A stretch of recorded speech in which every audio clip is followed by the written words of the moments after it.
किस्मत है, किस्मत कि किस्मत हमेशा इन पर मेहरबान रही है। मैं बड़ी अदब एहतराम के साथ इम्तियाज जलील साहब को दावत देना चाहता हूँ। अस्सलाम वालेकुम वरहमतुल्लाहि वबरकातुहू। हबीब मिल्लत जनाब अकबरुद्दीन अवैसी साहब,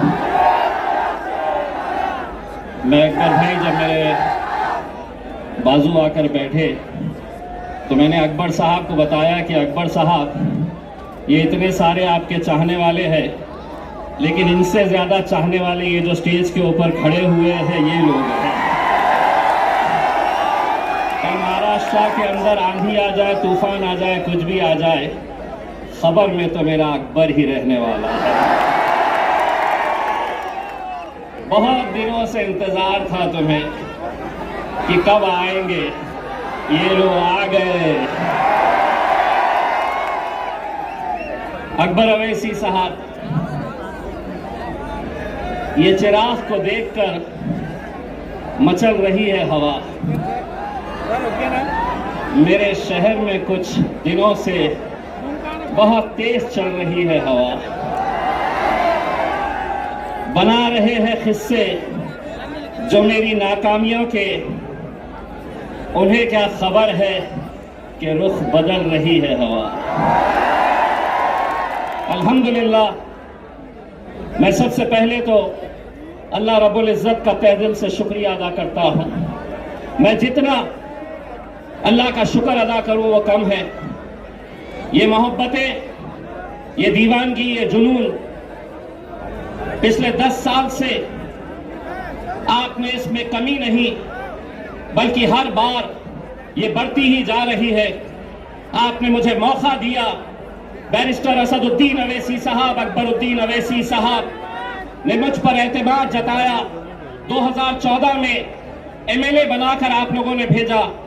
2019 के अंदर जब सारी दुनिया कहती थी कि एमपी बनना आसान नहीं है, लेकिन मेरे ये गयूर मुसलमानों ने, दलितों ने, पिछड़ों ने एक आवाज लगाई और अल्हम्दुलिल्लाह आपने पार्लियामेंट के अंदर मुझे भेजा। 2024 में जब हमें नाकामियों का सामना करना पड़ा तो यकीनन आप भी मायूस थे, मुझे भी अफसोस था, लेकिन उसके बावजूद भी मैं ये लेकर आगे बढ़ा कि आज जो भी होता है, अल्लाह जो भी करता है वो बेहतरी के लिए करता है। जो भी फैसला अल्लाह का होता है उसमें उसकी रजामंदी होती है। शायद हो सकता है कि अल्लाह ने वहां नाकामयाब किया था तो यहां कामयाब करने वाला है। अल्लाह ने यह सोचा होगा कि बैरिस्टर असदुद्दीन अवैसी साहब पार्लियामेंट में अकेले संभाल सकते हैं। असद साहब का वो बयान आज भी मेरे मोबाइल में है, जब असद साहब ने कहा था कि मुझे अफसोस है कि मेरा बाजू इम्तियाज जलील मेरे साथ में नहीं है। दोस्तों, मैं आज पूरे यकीन, पूरी जिम्मेदारी, एक सच्चाई के साथ मैं आपको ये बात बताना चाहता हूं। लोकसभा का इलेक्शन हारने के बाद मैंने असद साहब से कहा था कि असद साहब, मैं 10 साल ये आवाम ने मुझे अपने दिल में बसा कर रखी है, अपने कंधे पर बिठाकर मुझे 10 साल रखी है, अब किसी और को मौका देंगे। लेकिन असद साहब ने मुझसे कहा था कि इम्तियाज, आज महाराष्ट्र के अंदर जो हालात है, महाराष्ट्र के अंदर जो फिरका परस्ती है, कोई आवाज उठाने के लिए तैयार नहीं है। उन्होंने अपना हुक्म दिया कि किसी भी हालत के अंदर तुम्हें महाराष्ट्र की विधानसभा के अंदर जाकर इन लोगों की आवाज बनना है और लड़ना है हुकूमत से आंख में आंख डालकर। मेरे कायद का हुक्म सर आंखों पर, लेकिन आप उस साजिशों को भी समझिए कि जो आज एक उम्मीदवार को मजलिस को खत्म करने के लिए कैसे कैसे हथकंडे अपनाए जा रहे हैं, क्या साजिशें खेली जा रही है। नासिर सिद्दीकी साहब, जब उनके खिलाफ 2 उम्मीदवार खड़े हुए, राजनीतिक तौर के ऊपर कट्टर दुश्मन, वो एक हो गए, एक प्लेटफॉर्म के ऊपर आ गए और उन्होंने कहा कि अगर हम दोनों लड़ते रहे तो यह जीत जाएगा, मजलिस जीत जाएगी। वो जो इतने इतने हिस्सों में बटे हुए हैं, वो एक हो रहे हैं, जिसका एक अल्लाह, जिसका एक रसूल। हम कैसे बट रहे हैं? हम क्यों बट रहे हैं? कौन बांट रहा है हमें? 28 उम्मीदवार पूरे महाराष्ट्र के अंदर सबसे ज्यादा मुसलमान उम्मीदवार अगर खड़े किए गए तो वो औरंगाबाद की पूर्व सीट से, जहां मजलिस इत्तेहादुल मुस्लिमीन ने मुझे खड़ा किया है, 28 खड़े नहीं हुए, खड़ा किया गया है।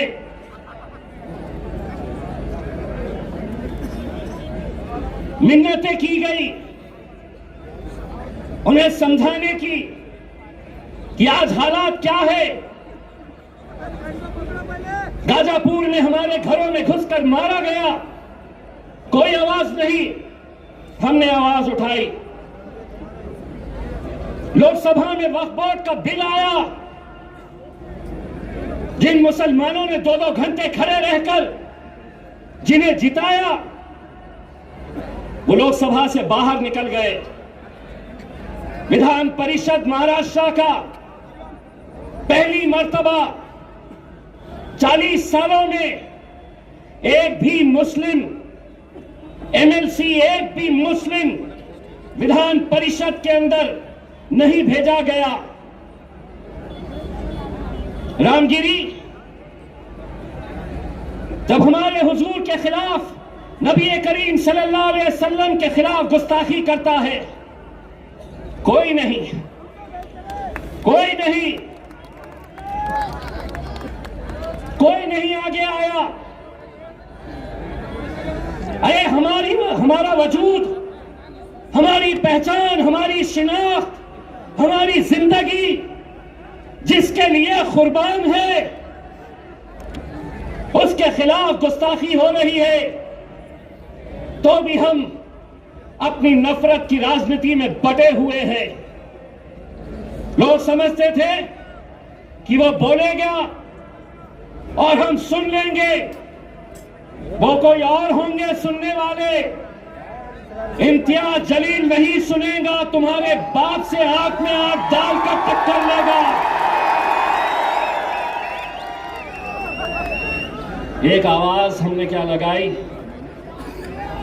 अल्हम्दुलिल्लाह पूरा हिंदुस्तान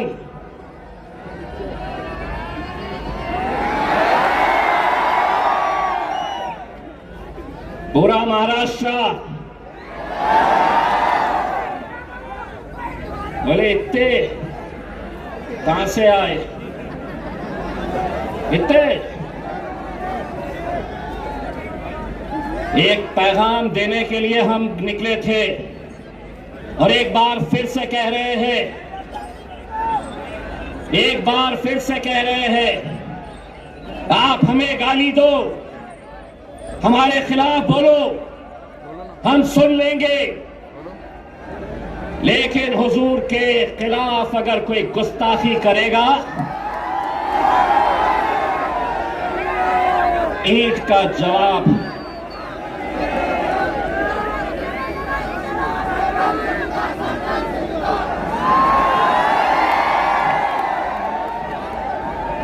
पुलिस वाले देख रहे मेरी तरफ, बोलता का पत्थर बोलता क्या? पत्थर बोला कि केस होता मेरे ऊपर। तो मैंने भी क्या बोला? ईंट का जवाब।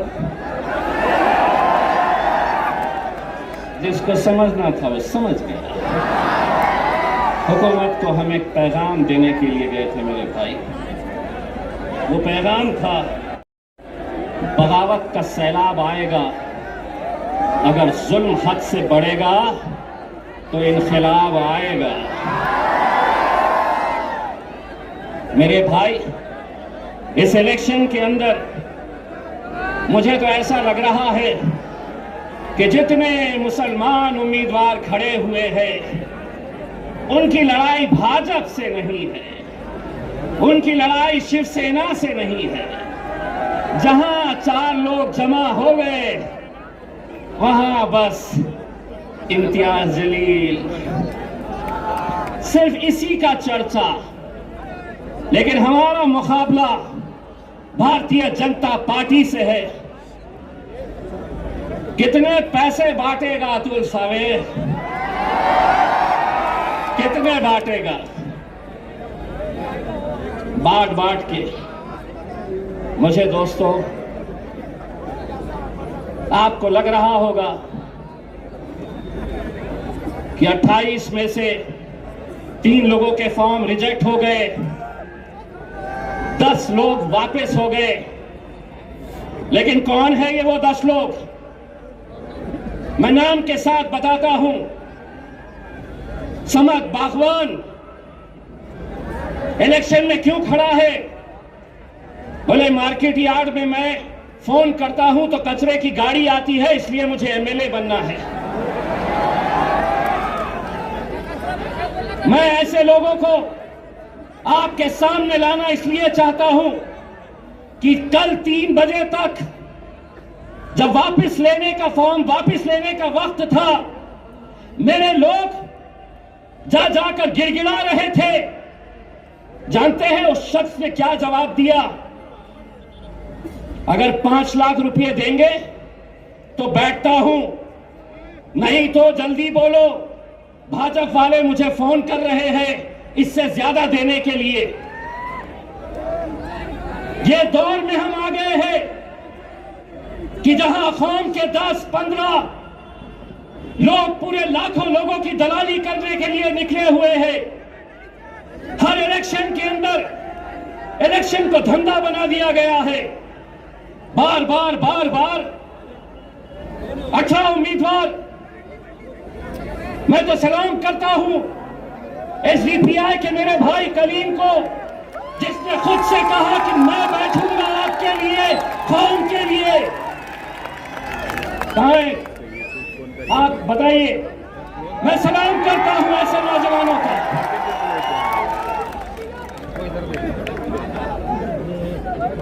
मोइन साहब भी है वेलफेयर पार्टी के, जो खुद से बैठ गए।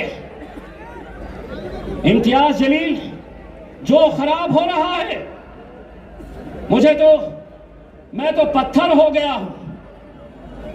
जहां पर भी आईना फूटता है इल्जाम मेरे पर आ जाता है। इम्तियाज जलील वहां इतने सीट क्यों खड़े करा, यहां इतने कम क्यों खड़े करा? 288 सीटें हैं महाराष्ट्र के अंदर। असद साहब ने ऐलान किया, हुक्म दिया कि सिर्फ हम 16 सीटों के ऊपर इलेक्शन लड़ेंगे। यहां पर भी मैं सलाम करता हूं ऐसे नौजवानों का जो अपने कायद के फैसले के ऊपर लब्बैक कहते हैं। और ऐसा ही सलाम मैं करता हूं मेरे छोटे भाई समीर साजिद का, जिसने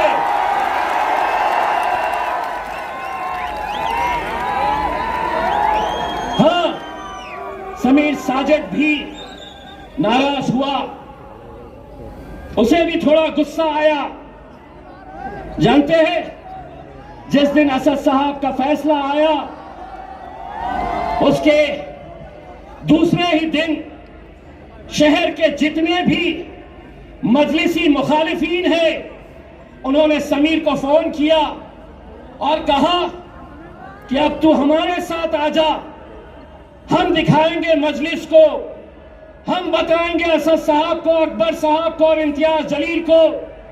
लेकिन ये नौजवान लड़के ने कहा कि मैं पहले भी मजलिस में था, आज भी मजलिस में हूं और कल भी मजलिस में रहूंगा। समीर भाई, तुम्हारी कुर्बानी मजलिस भूलेगी नहीं। इलेक्शन जिस दिन खत्म होगा, इंशाल्लाह दूसरे ही दिन तुम्हें महाराष्ट्र की एक बड़ी जिम्मेदारी दी जाएगी इंशाल्लाह। मेरे भाइयों, कुछ उम्मीदवार आप देख रहे होंगे टिकट नहीं दिए,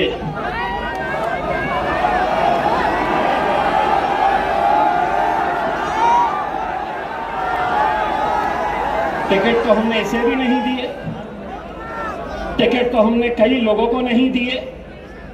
लेकिन क्या इसका मतलब यह है कि तुम इतने बड़े हो गए हो कि तुम अब मेरे गायब बैरिस्टर असदुद्दीन अवैसी और अकबरुद्दीन अवैसी के खिलाफ तुम महफिलें सजा रहे हो? तुम्हारी जबान खुलने से पहले यह सोच लिया करो कि इतने साल तक तुम्हारा हमारा एक रिश्ता था, अचानक एक ही दिन के अंदर टिकट नहीं तो इम्तियाज जलील बदमाश असदुद्दीन अवैसी इनके लिए काम करते हैं, उनके लिए काम करते हैं। इंशाअल्लाह औरंगाबाद की आवाम बताएगी, जो मजलिस के खिलाफ जाएगा अपनी जमानत भी बचा कर लेकर आ गया तो बहुत बड़ी बात समझ लेना। ये वो शहर है जिसने हिंदुस्तान को इत्तेहाद क्या होता है ये बताया। हिंदुस्तान के बाहर भी लोग औरंगाबाद की एक पहचान इत्तेहाद के नाम से जानते हैं मेरे भाइयों। और आज उसी इत्तेहाद को खत्म करने की कोशिश की जा रही है। पैसा भारतीय जनता पार्टी दे रही है, पैसा नासिर के खिलाफ एकनाथ शिंदे की तरफ से आ रहा है कि इनको खरीदो, इनके वोटों को तकसीम करो, इनको बांटो। ये लोगों ने शायद मेरा डायलॉग सुना नहीं। देवेंद्र फडणवीस, एकनाथ शिंदे, नरेंद्र मोदी बाजार में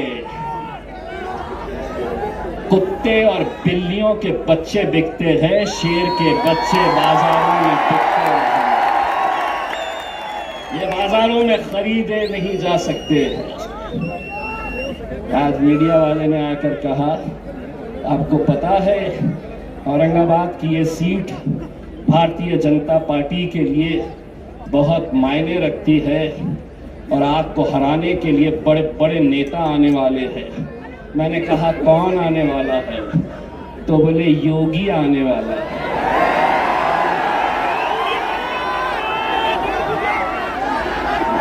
मैं बोला अच्छा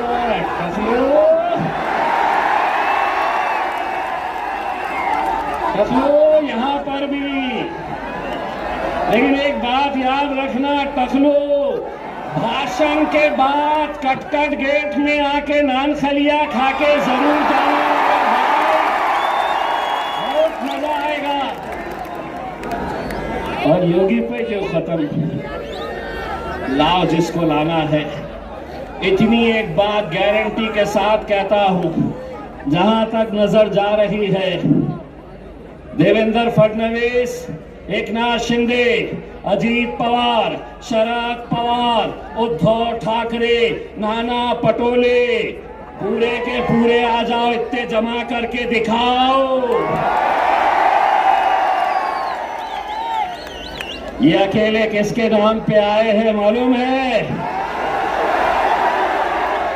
ये अकेले किसके लिए आए हैं? मेरा अकबर। 10 साल का इंतजार खत्म होने वाला है। पेटी बांध लो,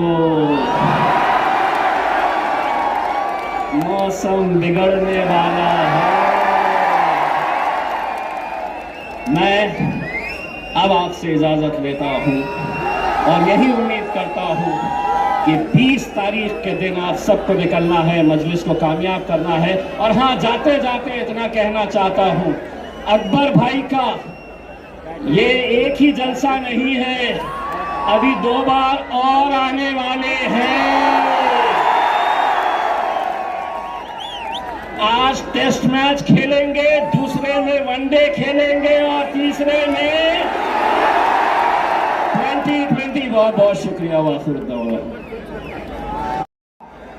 2024 के इलेक्शन के इस जलसे के मौके पर स्टेज पे तशरीफ फरमा मेरे कायदे मोहतरम हबीब मिल्लत अकबरुद्दीन अवैसी साहब, महाराष्ट्र के मजलिस के सदर इम्तियाज जलील साहब, हैदराबाद से आए एमएलए अहमद बलाला साहब और तमाम ही मुअज़्ज़ज़, अस्सलाम वालेकुम व रहमतुल्लाहि व बरकातहू।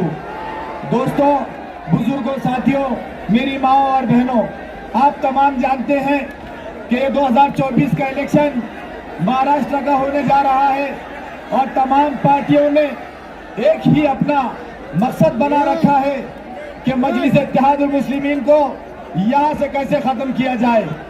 लेकिन मुझे उम्मीद है, मेरे सामने ये जो सरों का समंदर नजर आ रहा है, इंशाअल्लाह जिस तरह इन्होंने हर वक्त इत्तेहाद का साथ दिया, इत्तेहाद का सबूत दिया, औरंगाबाद की एक शनाख्त इत्तेहाद के नाम पर बनाई, मैं उम्मीद करता हूं कि इंशाअल्लाह ये इत्तेहाद बरकरार रहेगा।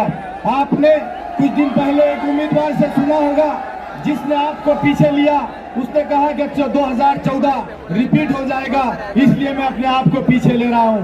यकीनन उसने सही कहा कि 2014 रिपीट ना होने पाए, क्योंकि 2014 में औरंगाबाद से हमारी सिर्फ एक सीट गई थी।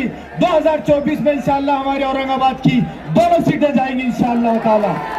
मैं आप तमाम लोगों से यही गुजारिश करूंगा कि आने वाले दिनों में आप लोगों को ऐसे ऐसे लोग जो आपके पिछले 10 सालों में कहीं नजर नहीं आए होंगे, औरंगाबाद में ऐसे बड़े बड़े वाकयात पेश आए, जहां पर शाहगंज का एक वाकया हुआ, जहां पर किराड़पुरे का वाकया हुआ, वहां पर लेकिन कोई डटकर खड़ा हुआ था। कायदे मोहतरम इम्तियाज जलील साहब और उनकी टीम खड़ी हुई थी और किस तरह औरंगाबाद नहीं बल्कि पूरे मुल्क को जलाने से बचाया। एक बहुत सा 5 रुपए वाला एक पेप्सी, वो कहता है कि मस्जिद में घुसकर मारेंगे, इतनी हिम्मतें बढ़ गई है इनकी। तो मैं आप लोगों को बताता हूँ कि इंशाअल्लाह असेंबली में घुस के मारने की अगर कोई ताकत रखेगा तो ये मस्जिद के पूरे शहर इंशाअल्लाह उसको असेंबली के अंदर सिर्फ उसके गैर कानूनी बातों को अंजाम देना चाहिए। मैं समझता हूं कि आप लोगों को आने वाली 20 तारीख को ये नहीं समझना है कि मजलिस के उम्मीदवार हम हैं। यहाँ का हर नौजवान, यहाँ का हर बुजुर्ग, यहाँ की हमारी हर माएँ और बहनें ये समझे कि वो खुद इस इलेक्शन में हिस्सा ले रहे हैं। दोस्तों, बैरिस्टर असदुद्दीन अवैसी साहब और अकबरुद्दीन अवैसी साहब ये हर वक्त आप लोगों के लिए फिक्रमंद रहते हैं, ये आप लोगों के बारे में सोचते हैं। वो यही चाहते हैं कि आप लोगों का सियासी इत्तेहाद मजबूत हो, आप लोग सियासी लीडर बने, इनके इस ख्वाब को आगे बढ़ाना आप तमाम लोगों का काम है। ये हमारी जिम्मेदारी है कि हम हमारे इत्तेहाद के साथ में इस बात को कायम रखें। दोस्तों, आपने देखा होगा कि औरंगाबाद शहर में जब से मजलिस इत्तेहादुल मुस्लिमीन ने कदम रखा है, आप देख रहे होंगे शहर के अंदर बहुत सारे तरक्याती कामों का अंजाम दिया जा रहा है। मैं आप लोगों से यही अपील करूंगा कि आपके इस इत्तेहाद को देखते हुए बहुत सारे दलालों को आपके बीच में उतारा गया है, जो 10-10 सालों से अपने घरों में गोदड़ियां उड़कर सो रहे थे, आज इलेक्शन आते ही नए कपड़े पहनकर बाहर आपके बीच में आ गए। इनको कहीं ना कहीं से इनकी गाड़ियों में पेट्रोल डाला जा रहा है, इनको रिचार्ज मारा जा रहा है और आपके बीच में आकर इनको जो है तो कहा जा रहा है कि हमारे जेब में इतने वोट है, हमारे जेब में उतने वोट है, जबकि इनके घर के भी वोट इनके जेब में नहीं है इंशाअल्लाह ताला। मैं आप तमाम लोगों से यही गुजारिश करने के लिए यहाँ खड़ा हूँ। मुझे पता है कि आप लोग कायदे मोहतरम अकबरुद्दीन अवैसी साहब को सुनने के लिए 10 साल का वक्फा आपने बर्दाश्त किया और आज 10 साल के बाद मैं आप लोगों के बीच में 10 मिनट भी नहीं रहना चाहता हूं। मैं आप लोगों से यही अपील करूंगा, आने वाली 20 तारीख को पतंग के निशान पर जो दोनों कॉन्स्टिट्यूएंसीज है, यहाँ पर भारी अक्सरियत से कामयाब बनाकर आप लोग जो है तो इंशाअल्लाह दोनों सीटें असेंबली भेजेंगे। मैं आप लोगों के और अकबरुद्दीन अवैसी साहब के बीच में ज्यादा हायल ना होते हुए अपनी जगह लेता हूँ। शुक्रिया, खुदा हाफिज।